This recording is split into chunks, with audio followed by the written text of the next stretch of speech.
I awoke underwater. It was warm, salt water. I was naked and alone. I'm not sure how many times I had been in this position, but I was being reincarnated again. The sun was coming up. Soon, I would need to get out of this water and start my next life again. Maybe I misspoke. I would continue my life. I'll explain. I was born so long ago that I cannot remember the number of years that have gone by, maybe 3,000 to 4,000 years. Every time I died or was killed, I woke up later in a warm pond of salt water located on a small island somewhere in the world. It was like being reborn, except that my body was returned to that of an 18-year-old in perfect health. I remembered everything from my previous lives. I forgot nothing. Each time I was reborn, those past lives moved further into the back of my mind. The older memories faded from the forefront. They were clear and could be pulled forward, becoming stronger if I worked on remembering. I knew that soon I would be beginning another life. Someone had taken my last life. From past experience, I knew that I would be healed of my wounds completely. My body would be exactly the same as it was over these thousands of years. My features would be perfect, my body scar-free, and my hair returned to its original blonde. Any woman would look at me and feel her heart start to flutter. I could look at a woman and have her surrender herself to me. I was that handsome. After living as many years as I had, I was very intelligent. Someone said that life is a great teacher. I had lived many lives, so I guess I was well taught. I raised myself up out of the water and began to plan my new life. For the last 300 years, civilization had progressed so far that now I had to create a paper trail to explain my being here. In my prior lives, I had started this procedure so that when I awakened, I would already have birth records, a social security number, a driver's license, and all those pesky little documents normal people take for granted. I saved my money and made investments over the years. I had accumulated mountains of money in various accounts because of these habits. I was a billionaire many times over. But I had the money hidden from human eyes. It was split over many identities, in many different accounts, in many different banks, in many different countries. I started to assume my new life. It suddenly occurred to me that I had not died of natural causes. I had been terminated. This was not unusual. I had been executed and had suffered many mishaps over the years. The instant that I died, my body would vanish and I would reappear in this pond. Only this time it was different. I was terminated by my loving wife, Kelly. I began bringing memories of my past life to the forefront. I needed to know why she cheated me, because I might need to protect myself from her. I wanted revenge. So I started concentrating on how it all began so I could make my plans. My past memories of Kelly drifted into my conscious mind. The memory started with me visiting one of the many businesses I already owned on an inspection tour. I had a lot of businesses I'd accumulated over the years. My habit was to buy and sell my existing businesses to myself. I know it doesn't sound right, but just think, every 100 years or so, I had to die, or people might start noticing me. So I sold my current businesses to other businesses I owned under my next identity, and on it went. Because of my physical regeneration, no one alive at the current time would still be alive when I reappeared. All my old friends and companions would have long since died by the time I showed back up. And if anyone was still alive when I returned, who would believe the ramblings of a 100-year-old individual? They would listen to the person and then dismiss their claims of me being old as just dementia. The only thing I had to do was be careful of photographs, and even the few that snuck past my scrutiny were not usually believed by anyone who saw them. People naturally thought that they were seeing lookalikes or distant relatives. No one lived that long, or so they thought. There were times over the years when I visited women I had really loved. These mates were usually on their deathbeds. I just stopped to say goodbye and make their passing easier. Most died happy because I appeared to them in my reborn state. I looked to them as I did 50 to 70 years before when we had met. I would sneak into their rooms at night, hug them, kiss them, and welcome them into their new life. For them, there was no new life. But the important fact was they died believing. They died happy. They did not fear death at that time. It was the only gift I could give them for sharing their lives with me. Over all my lifetimes, I never fathered any children. My wives tried, and I was very happy with their efforts, but alas, there were no offspring. I had long come to believe that whatever gave me eternal life also kept me from passing that gift on to any offspring. Medical science grew by leaps and bounds over the years, and my sterility was tested. The doctors concluded that I was fertile, but for some unknown reason, my wives, could not conceive. Oh, we tried everything. IVF and donor carriers. Nothing worked. My sperm all died trying to fertilize an egg. I knew nothing would work, but I tried for my mate's mental health. Occasionally one of my wives became pregnant. We both knew it wasn't mine. Most left me in shame. Some tried lying, and a few took their life because of their shame. I felt no pity for them because they tried to cheat on me. They got what they deserved. Anyway, back to my story. I was visiting a company I owned prior to selling it to myself. It was a nice little business, but it had become bloated over the years. If I sold it, I could reduce the bloat as a new owner always did when they merged. The good people stayed on. The bad, well, you know, this was survival of the fittest 20th century style. One of the executives had a personal assistant, Kelly, with him as we toured the facilities. She was about the prettiest thing I had seen in a long time. Her boss was an idiot, but looking at her made my time with him almost palatable. Every time I glimpsed at her, I was greeted by a smile. The merger went as planned. Her boss was separated, and Kelly was assigned to me. So began our romance. We traveled the world together, as I had planned. We only saw the most beautiful and romantic places. I wined her and dined her, but made no moves on her. I was always the perfect gentleman. We stayed in the best hotels, in their best suites, and always traveled by private jet. She was always on my arm, wearing nothing but designer clothes. She saw the real power of wealth. She was hooked on everything money could do. Kelly watched the big man tour the company she worked for. He was handsome. That was the first thing she noticed. Her boss had been living in fear of his visit for weeks, since it was announced he would tour their facilities. She liked her boss. He had taken the place of her long-dead father in her heart. She did not like his nervousness. The big man finally arrived.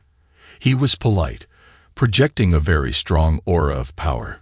Everyone walked on eggs around him. She watched her boss reduced to a blathering idiot when pressed to answer a few in-depth questions put to him by the big guy. She tried to protect her boss by flirting with this arrogant jerk. It didn't work. Her boss was still crushed under questioning. She watched as her boss became a shell of his former self. She developed a hatred of the new guy. She vowed to get even for the destruction of her substitute father someday. 6 weeks later, the merger was completed. Her boss and substitute father were terminated. The terms of his separation were more than fair, but he was only a shadow of his former self. He had lost his wife and daughter to a drunk driver. His job was the only thing that kept him from losing his mind. 2 weeks after his firing, he committed suicide. She vowed revenge against the new owner, not only for destroying her dad, but for not even noticing his death. About a month after the funeral, much to her surprise, she was asked by HR to report to corporate headquarters in New York City. She was told that the big guy wanted to interview her for a possible executive position. They sent her home to her apartment to pack an overnight bag. At 6 p.m., a limo picked her up and deposited her at the foot of one of the corporate jets. They flew to New York City, and she was set up in one of the corporate suites in the Plaza Hotel. She had a very poor night's sleep because of her nerves. The next morning, she was up, dressed, and looking very beautiful when she was picked up, again by another limo. She was driven to a private club and escorted to a private dining room. There she found the big man. He was impeccably dressed and appeared to be waiting for her. As she walked over to the table, he rose and introduced himself. "Hi, I'm Tom Darby.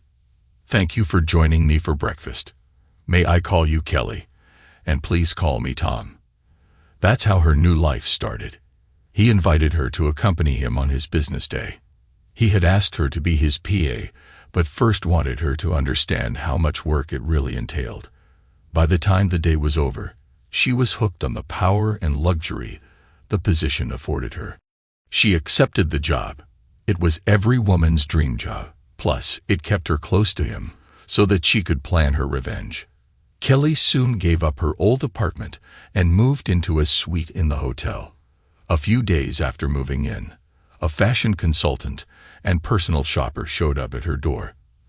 The woman explained, "Hi, my name's Megan. Mr. Darby hired me to update your wardrobe. I just need to learn your sizes and tastes before beginning." Kelly was stunned. She gave all her personal information and was told to go take a shower. When she finished her shower, she found Megan waiting in the bedroom with loads of boxes. "These are some selections and intimates for you to try on," Megan explained. Megan started handing her garments to try on. She stated that Megan needed a bit of grooming, so she got on her phone. While Kelly was still trying to regain her senses, a crew from the salon arrived at her door. Megan invited them in, and Kelly soon found herself getting a hairstyling, manicure, and facial. 2 hours later, Megan was finished with the makeover. Standing in front of her mirror, Kelly realized that she was, in fact, beautiful. She could not believe the change. As Kelly marveled at her transformation, she felt that Megan was correct. Megan started helping her try these garments on. Megan was like a crazy woman. Clothes or garments that Kelly thought were perfectly acceptable were called garbage by Megan and discarded. It took all day, but finally, Megan was happy, and Kelly's walk-in closet was full of both business and evening attire. And then there were the shoes, purses, and accessories. It goes without saying that Kelly was overwhelmed. Megan charged back into the bedroom and started attacking Kelly's closet, looking for the perfect outfit. Why? Because Kelly was to accompany the boss to dinner at his club at 8 p.m. When Kelly arrived at the club, she was treated like visiting royalty. They opened all doors for her and escorted her to a private dining room. As she crossed through the main restaurant, she felt all eyes on her. The men were in awe, and the women were envious. Kelly loved the feelings she was experiencing.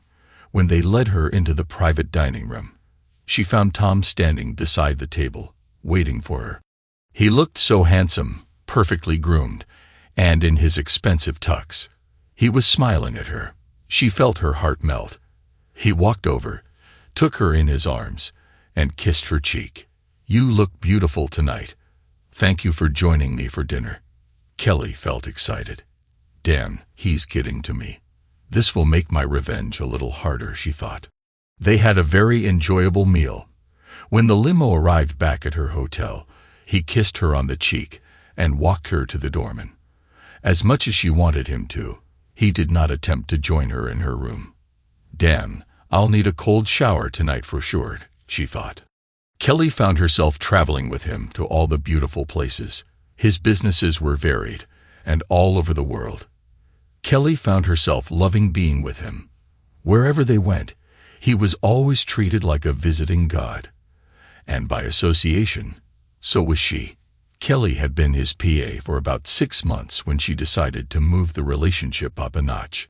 She had a rough plan for her revenge and wanted him nearer to her. They were in a hotel on the Italian Riviera. They had a 2-bedroom suite. After a day of shopping and looking at all the beautiful sights and a fine dinner, Kelly decided that tonight was the night to implement phase 1 of her plan. That night, when they had adjourned to their respective rooms, Kelly took a long, relaxing bath. After some time, she walked into his bedroom. He was awake, as she expected, still working. He took one look at her and carried her into his bed. It was a wonderful night. He was a wonderful lover. From that point on, if they were together, she never slept alone. Less than a year later, they were married. "We were great together. We never argued. We never fought. We were the perfect couple. So why did she take my life?" Tom thought while he was being regenerated. My business plans should be working. All my companies were being transferred to holding companies, where they were automatically protected from being looted by my wives or my trusted employees. Usually, my spouse died before me, so these plans were not normally needed. Hey, I was immortal. Once in a while, I was killed in a plane crash or car wreck. In these cases, my wives were allowed to keep receiving incomes to live on while I, under a new identity, ran my businesses. But this was the first time my wife was responsible for my death. I felt the need for revenge against her even more. I got out of the pool and looked around. I was familiar with the surroundings. The pool was located in a secret location on an island I owned in the South Pacific. No one could see me as I walked to the house I had built there. I put my eye to the electronic security system. It beeped, indicating that it recognized me. I liked these new electronic gadgets. They were much easier than hiding a key under the mat, and much more secure. I walked in and fired up my satellite communication system. Soon I had a signal and was booting a PC to check on my companies and how the transfers to new ownership were coming. Well, I was surprised when I found that nothing was happening. I looked at the date and realized that I had been dead about 6 months. All the assets should have been transferred by now. What went wrong? I started digging into all the automatic controls I had developed over the years. I finally came across the one common denominator. The systems all thought I was still alive in my old existence. Someone was logging in daily to my personal account with my username and password. If I didn't log in daily, the processes started automatically. There was only one person who could have succeeded in capturing my password, my wife, Kelly. The same wife that took my life. I tried to log in as my old self and found that the password had been changed. Someone thought that by changing the password they could keep anyone out. I guess someone had never heard of a backdoor. The first thing I did after logging in was assess the damage they had done to my empire. After a few days, I determined that someone was funneling cash out of my businesses and into offshore bank accounts, and how they were doing it. As I examined the programs in operation, I was surprised by how slick they were. Whoever wrote them knew what they were doing, how my corporate structure was organized, and how not to get caught. I began to suspect the individuals behind the thefts, but I needed proof before taking action. I loved this, the thrill of the chase and all that. It had been a couple of 100 years since I was this excited. Unfortunately for the thieves, I owned those banks through a series of interlocking corporations, so I could stop the bleeding of my wealth without alerting them. Another couple of hours worth of work, and I had the money hitting the offshore accounts, and then transferring from those accounts to other accounts I controlled. After each transfer, my little program erased all traces of the transfer. It would appear to anyone looking that the transfer never worked. The money never appeared, but it still disappeared from the corporation. If the thieves spotted the missing money, they would have one hell of a time figuring out exactly what was wrong. Once I finished protecting my fortune, I decided to see exactly where I was supposed to be. I knew that all my systems knew I was still alive when, in fact, they should have known I was dead. I knew I'd need to rethink the whole system. Maybe I'd attach some type of heart monitor to determine if my heart was still beating. This was going to be so much fun. Reading my email and my travel plans, I learned that my widow and I were on an extended cruise aboard one of my yachts. We were accompanied by 3 of my most senior executives. I guess I found my culprits. They all knew the current structure of all my businesses. If I stayed dead, they could clean me out. It was now my turn to teach them a lesson.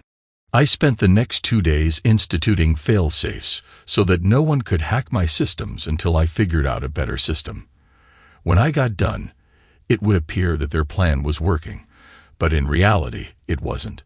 Not being able to die had resulted in me developing an attitude toward human life. Because of that attitude, I wanted just to sink the yacht. But then I remembered the 10 crew members aboard. They were just doing their jobs and not involved in my demise. So I had to be a little more subtle in obtaining my vengeance. No sense in hurting innocents. So I started a more complicated plan. The captain of the yacht received a notice from the manufacturer of the yacht, another company I owned, to dock at the nearest port. A structural weakness was discovered, and the boat was in danger of sinking in heavy seas. "Please return to port for repairs," directed the communication. The boat was near enough to Hawaii, so they stopped there for repairs. The yacht was placed in dry dock, forcing the conspirators to relocate to some property I owned on a small island there. My wife and her partners in crime hid themselves. I guess they didn't want it to be discovered that I wasn't with them.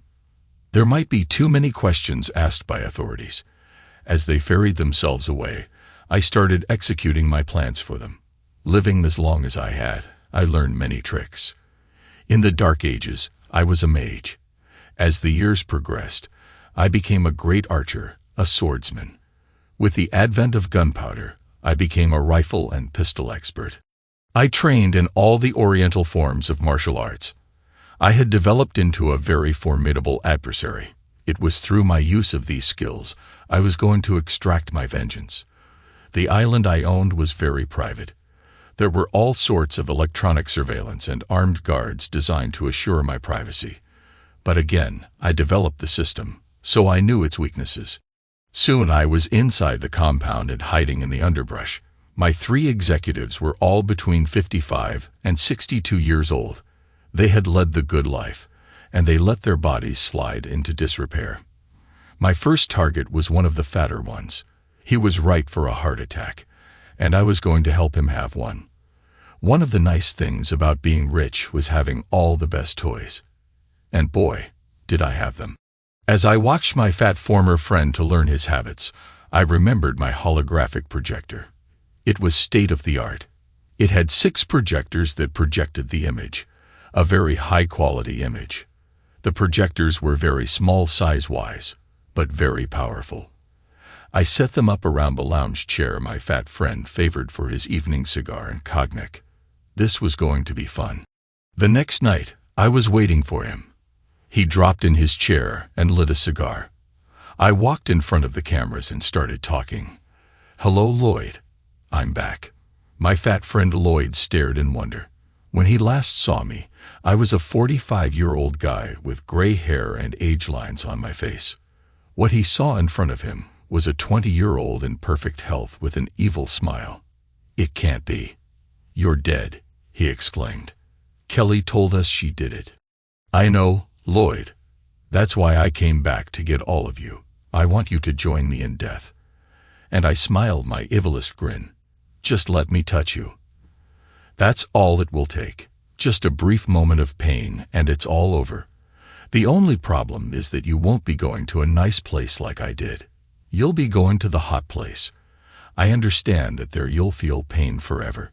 I continued as I started moving toward him. I could see the sweat appear on his forehead and see his chest straining as his heart beat harder and harder. "No, stay away. I don't want to die," he pleaded. I saw the pain appear on his face as his heart beat faster and faster. He was also having trouble breathing. I held my arms out to him and said, "I didn't want to die either, but you and your friends didn't think of what I wanted. Come to me, Lloyd. The pain won't be that bad." And I made the holographic image walk through some lawn furniture. He rolled off his lounger and tried to stand.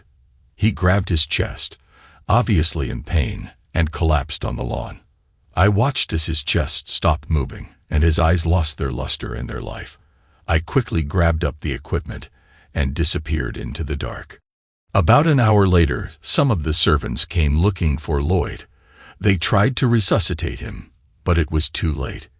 He was long dead. I smiled in the darkness, trying to decide who my next victim would be. The next day, I spotted one of my other executives walking on the beach, getting ready to swim in the ocean. Quentin stripped completely and covered himself with what looked like sunscreen. I watched him frolic for nearly an hour before leaving the water and drying off. He swam alone. A plan slowly formed in my mind. I never really liked him, so I enjoyed my plan for him. My first step was to attract some sharks to the area he swam in. Some very big, very hungry sharks. For the next week, I gathered up the discarded meat and fish parts from the garbage. The cooks were always trying to prepare very fancy dishes, so there was a lot of waste. I gathered up that waste and kept putting it in the water near where Quentin swam in the morning. By the end of the week, the sharks were gathering in wait for me to feed them every morning at sunrise. There was something about me that the sharks didn't like, so they stayed away from me as I swam out with their food. As soon as I swam away, they went into a feeding frenzy. I had watched Quentin cover himself with sunscreen before swimming every day. One day, I snuck out of the underbrush and stole his sunscreen. Quentin never missed it when he left the beach. That night, I mixed some of the sunscreen with a fish paste. The sunscreen had a strong enough odor that the fish smell was disguised to the human nose. I knew that the sharks would smell the fish odor through the sunscreen. I dropped the tube near the route he always took back to the compound. I left it in a spot he would notice as he walked to the sunscreen. I dropped the tube near the route he always took back to the compound. I left it in a spot he would notice as he walked to the beach. It looked as if he had dropped it the day before when he left. The next morning, I didn't feed the sharks. I wanted them hungry and hanging around the area. Quentin found his sunscreen as he headed to the ocean. I watched as he liberally covered his body with the doctored sunscreen and then started his swim. He followed his normal custom. He swam straight out into the sea for about a quarter mile before turning back. He almost made the turn before the first shark hit him. He started to scream but was dragged underwater before he could generate any real volume and alert possible rescuers. I darted out of the brush and grabbed the tainted sunscreen. It was about an hour later as I watched from my hiding place. The last of my friends, Martin, walked down to the beach and called out for Quentin. He looked at Quentin's towel and stuff. He called a few more times, looking out to sea. As he was standing there, a really big great white shark broke the surface and rolled on his side. Plainly visible in his mouth was a human arm. My friend stared for a moment, and then vomited in the sand. I retreated into the undergrowth. Soon the beach was crowded with police and such. I stayed hidden and watched all the commotion. The police had trouble believing that 2 men had died on this little island in such a short time. They questioned all the help, my friend Martin, and my wife. They were looking for me and couldn't get a straight answer from anyone as to where I was. They had reports from my headquarters that I was on an extended vacation with my wife, but they couldn't find me anywhere. They were good cops and thus were very suspicious, but could find no proof of foul play. As I snuck away, I thought, 2 down, 2 to go. Martin left the island and returned to Oahu on the police launch. My wife stayed on the island. I was tempted to stay on the island also, but I needed to get to one of my computers and start the fail-safe program to begin the transfers of my holdings to my new identity. I'd get back to her later. But first, I wanted to cut off their funds and any possible escape routes. I waited a few days and used an outrigger canoe to paddle to a larger, more inhabited island, grabbed a water taxi to a bigger population center on another island, and finally booked a seat on an inter-island flight to Honolulu. I was closing in on Martin. Soon I would have my vengeance on him also. Martin was not going to be easy, though. The police were keeping him under close surveillance because he was a suspect in my disappearance. Someone noticed I was missing, as well as the deaths of the other 2. Then there was the fact that he was in the Royal Hawaiian, one of Honolulu's best hotels. He was in a suite on the top floor. It was going to be hard to get to him. But I'd figure out a way. Hell, I had all the time in the world. Kelly couldn't believe how lucky she had become. First, Lloyd had died of a heart attack. He was a weak link in the plan and had to be eliminated anyway. When a servant told her that he had succumbed to the heart attack, she almost slipped and smiled. Lloyd was the computer guy who automated the transfer code. He ran the information systems at the corporate headquarters. He created the methodology for the transfers and then divided the actual coding up among different areas. This way, no one single group was able to determine exactly what the code accomplished. Kelly didn't like him. He was fat, sweaty, and arrogant. He demanded to sleep with her for his cooperation. She needed him, so she complied. She got no pleasure from servicing him. It was just another step in her plan. As she was servicing him one evening, she thought back to her husband. God, she hated that man. Because of him and her desire to get back at him, she was servicing him one evening. She thought back to her husband. God, she hated that man. Because of him and her desire to get back at him, she was forced to have an intimate relationship with this pig. It was another reason to hate him. Soon, she would accomplish her revenge on Tom, her husband, and then she would no longer need these helpers. She was looking forward to eliminating all her partners. Lloyd's death due to heart failure and Quentin's death at the hands of a few sharks proved fortunate. Her first and second problems were eliminated. She didn't believe in fortune. If he wasn't dead, she would have blamed Tom, but she knew he was dead. She herself had repeatedly stabbed him in the back and chest until he stopped reacting to the knife. She then pushed him overboard. She remembered watching his dead body sinking into the depth, his dead eyes open and staring at the water as it closed over his head. The police suspected Martin. They made him accompany them back to Oahu so that they could continue talking to him and watch him closely. Kelly waited a week before sneaking off the island and disappearing. Tom remembered when one day Kelly suggested to him an extended vacation on our yacht. We cruised to all the beautiful places for 3 to 4 months. She claimed that I was working too much and needed to relax. It took almost 3 weeks for me to conclude all the deals I was working on, but eventually off we went. It was just the two of us and a crew of 10 to run the yacht. Okay, it wasn't quite as intimate as I would have liked, but the crew stayed out of sight as much as possible. And that was quite a feat for the male members of the crew because Kelly was completely nude every time she went on deck. It kept me very distracted. Kelly had lured her husband, Tom, onto the boat. They set out upon a cruise to all beautiful places. The cruise was just the two of them and the crew. She needed the crew to give them complete privacy to complete her plan to kill Tom. So she stayed naked once they were out to sea. The crew kept away from any of the places that her body could be seen. This fit her plan. It was as if she and Tom were the only ones on the ship. So she set her eyes on a piece of low-life crew member to use to kill Tom. Her best weapon was to use her body to convince him. So she took the poor fool into her bed. Then she would use him to eliminate her husband. But not all her plans went as she had hoped. When the time came to eliminate Tom, her lover wouldn't follow through. So she went to plan 2. She pulled the trigger on her husband when the time came. Tom used his new alias to rent a house on the ocean, and another alias to rent a suite in the hotel. In the house, he added some computer equipment so he could watch his business empire as well as sneak a peek at his widow and his friend whenever he found it necessary. In the suite, Tom set up a very sophisticated surveillance system to monitor Martin's comings and goings. I was now waiting for Martin to make a move, so I started recovering emails addressed to each of them from the archives.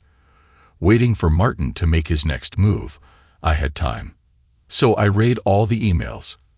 After a couple of days of reading, a pattern developed. It seems my widow started her campaign about 12 months before.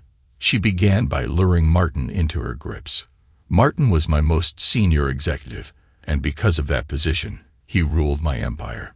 It appears that I had granted him a little too much power and not enough supervision. My widow Kelly slowly seduced him into her bed. Once there, he was hooked. I know how easy it was to become hooked because I've been in that bed also. When she had him, she began her campaign to steal my wealth. He was hopelessly in love and followed her every direction. Kelly was a very smart girl. She made the plans, and Martin saw to their execution. I was a little proud of her. She was very thorough. I guess I could pick real performers. Too bad I missed the character flaw that made her want to kill me. I would need to be a little more careful in the future when I picked the next woman I'd marry. Soon Martin needed some specialized help, so he brought Quentin and Lloyd into the plot. The 4 of them developed and started the plan. The plan was simple. Move all my money to their offshore accounts in small batches. That way, they could steal billions without it being noticed. Only Kelly, my loving wife, knew that I needed to die for the plan to succeed. One night, we were on the deck recovering from a very energetic lovemaking when Kelly called me over to the rail to point something out to me. As I looked over the edge, she stabbed me with a steak knife in the chest. I stood there in amazement as she repeatedly stabbed me, then pushed me overboard and tossed the knife in after me. She made sure no one saw her. The witch actually watched me sink into the dark water with a smile on her face. I really didn't understand why she looked so happy. I never hit her. I always made sure that her monthly allowance was a couple of $1 million a month. And if she ran short one month, I put a few more million in her account, no questions asked. Whatever she wanted, she got.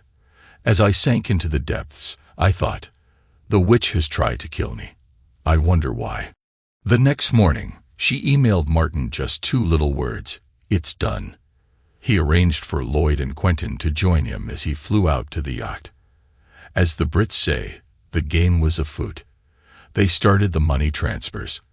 They wanted to get as much transferred before it was noticed that I was missing. Kelly kept her lover hidden in the main stateroom. She had the thrill of using his body, while telling the crew that I was under the weather and resting in bed. One night, after making love on the deck, she tossed her dead lover's body over the rail. Another problem eliminated. Now all she had to do was eliminate her co-conspirators, and her plan was completed.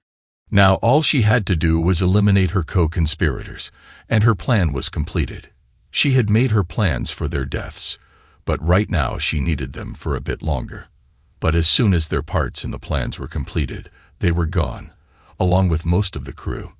She planned to arrange to sink the boat. As I read her emails and electronic personal diary, I realized that she was really a heartless witch. It would be challenging to outfox her. It had been many lifetimes since I had a worthy adversary. This was going to be fun. And besides, I owed her one for the knifing. I guess I'll take some time from my story to tell you a little about me. As you already know, I'm immortal. I have lived somewhere between 3,000 and 4,000 years.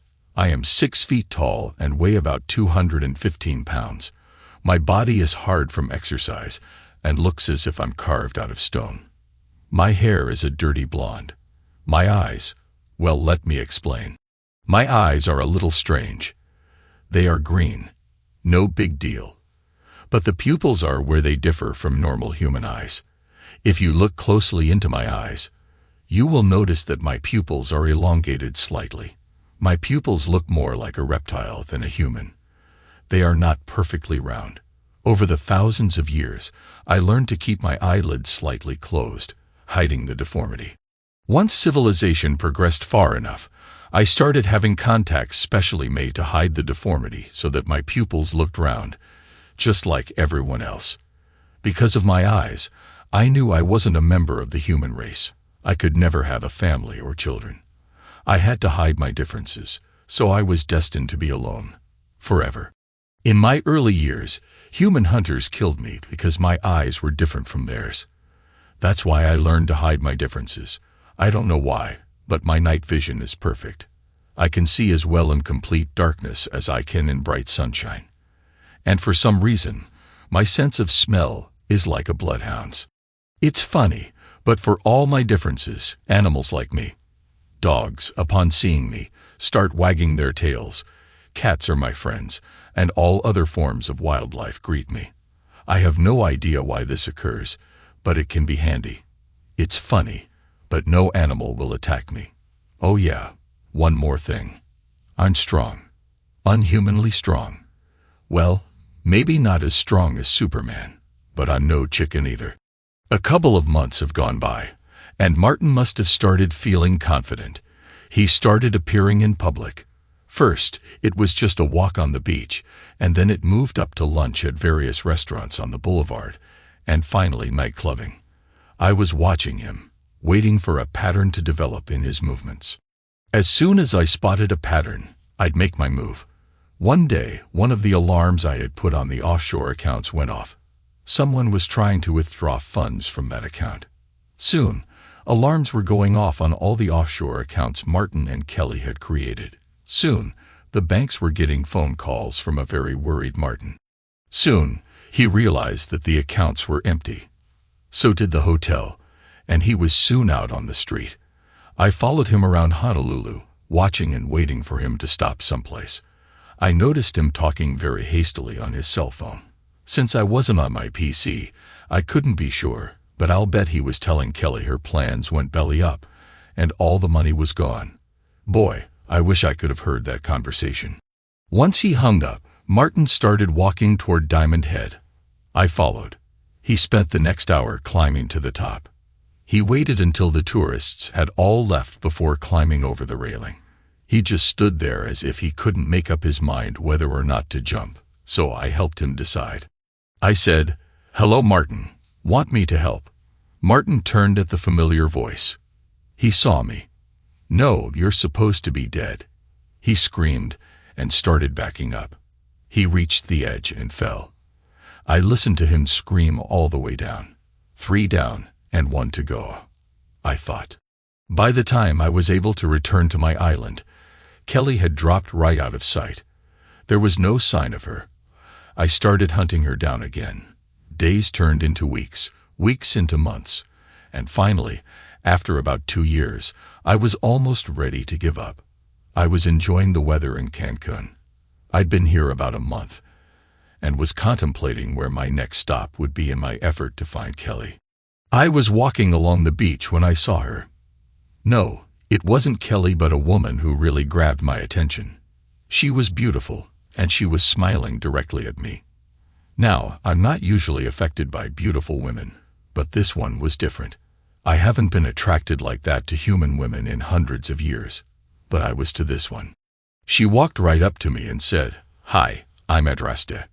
I think I have been waiting for you for all my life." And then she smiled. As I was trying to come up with a cute line, she removed her sunglasses, and I found myself looking into eyes exactly like mine. She had the same elongated pupils I had.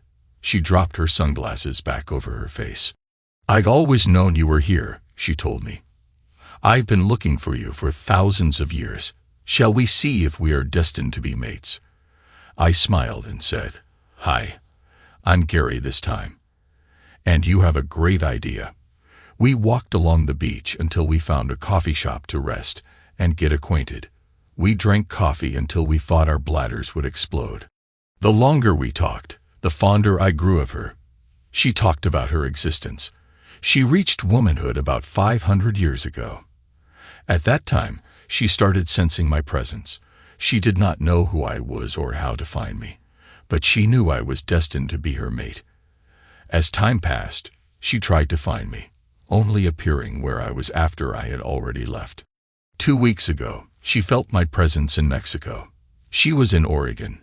We were close. She bought a ticket on the next flight to Cancun. When the plane landed, she felt me nearby. While she was arranging for a rental car, she felt me nearby. She ran out of the agent's office and started trying to find me. I was so close to her now. Her body ached for me. Then she found me and knew I was the one.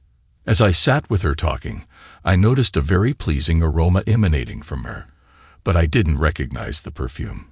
She must have noticed me sniffing because she smiled and said, "That's the smell of my excitement. Being so close to you excites me." I was grinning from ear to ear as I took her hand, and we walked to my rented house. We ended up making love all night and the next morning. I knew we were meant to be. It was the first time I had ever felt this way. I looked into her eyes and felt complete for the first time in my life. She looked back up into my eyes and said, "I love you.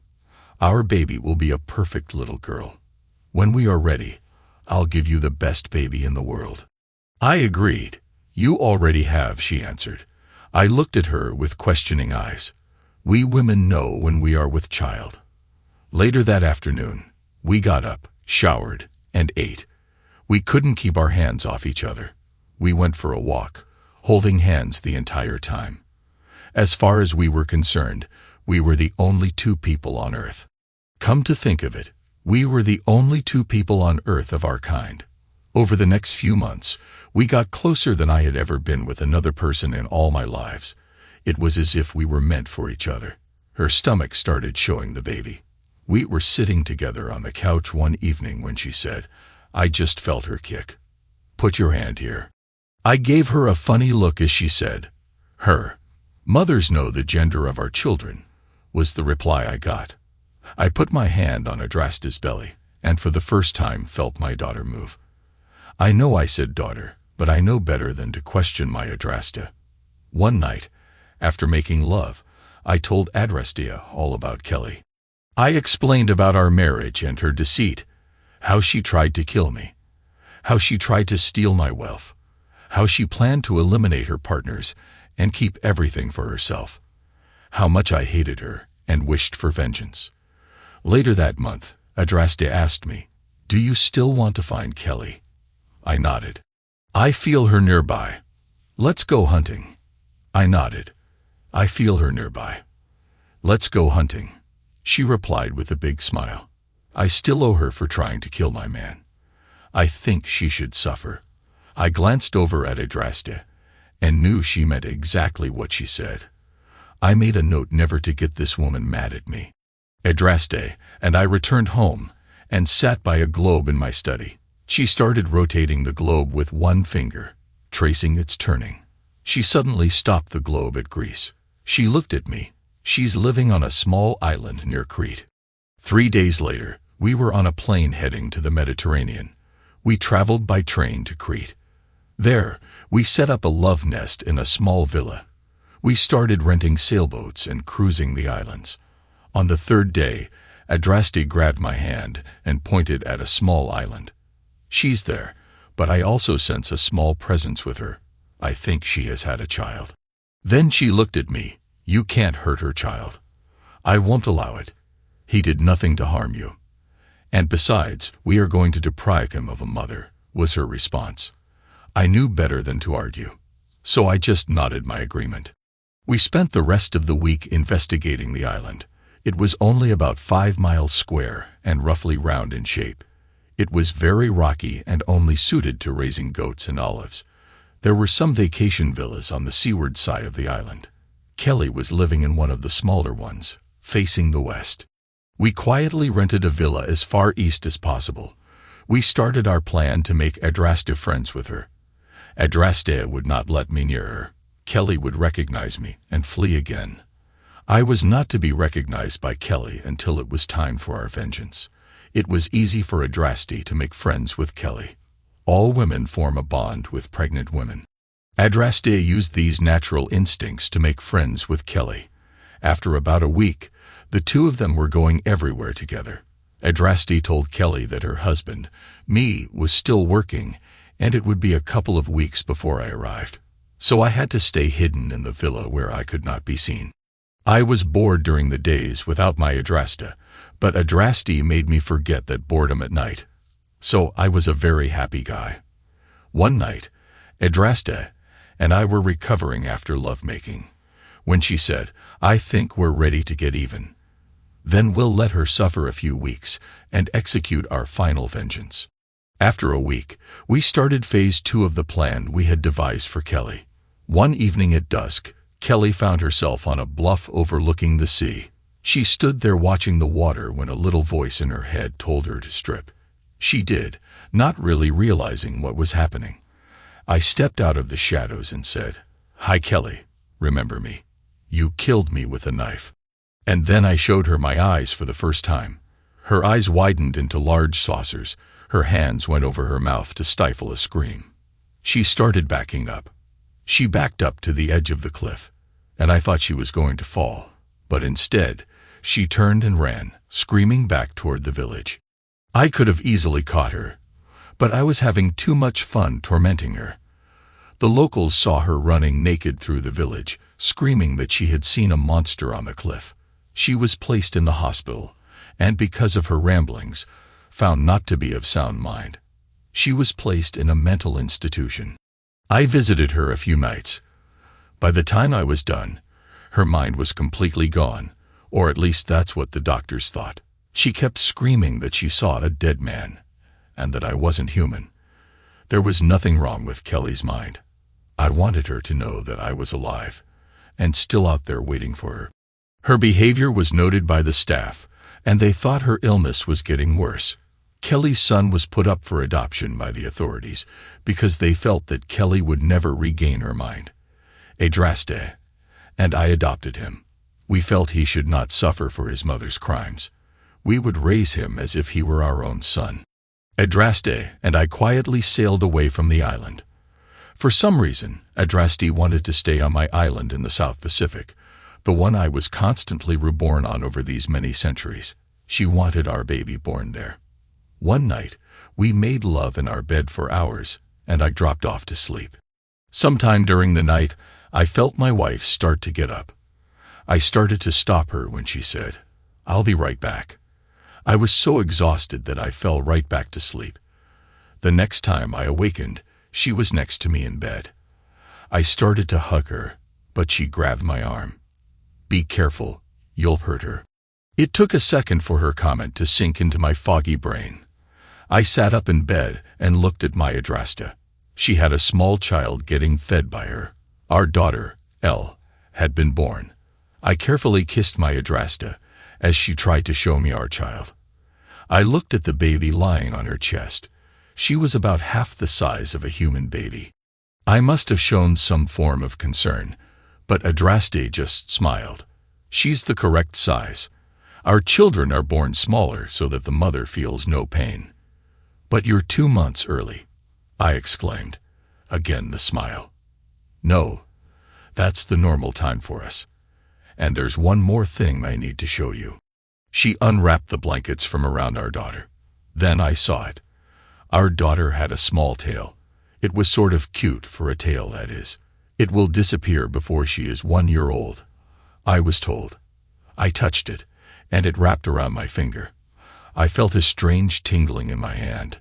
"Don't move yet. She's learning about you," Adraste whispered. As the years went by, I always wondered how Adraste got all this knowledge about our daughter. But she never told me. I watched the children grow. Elle grew into a beautiful young woman, just like her mother. Kelly's son turned out to be gifted. He soon graduated from college and started working his way up in my businesses. But Elle was actually in charge. After all, she was immortal. Before I knew it, 60 years had elapsed, and it was time for Adraste and me to disappear from this life and start another. Too many of our age group were dying, and we would start to stand out. Elle would understand because she was also an immortal.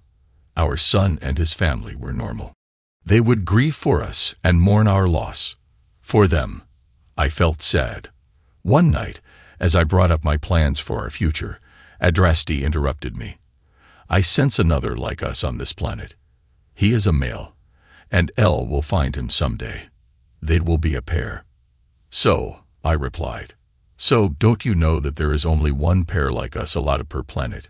We will not be returning here," she stated as if we had no choice in the matter. "Will we still be together?" I asked. "Yes," was the only answer I got. "Then let us begin the journey," was my reply. The staff found Adraste and me the next morning when they went to investigate why we did not come down for breakfast. They remarked how peaceful and happy we appeared. Our family and friends mourned us as we were buried at sea. Somewhere in the universe, 2 individuals were reborn, this time together.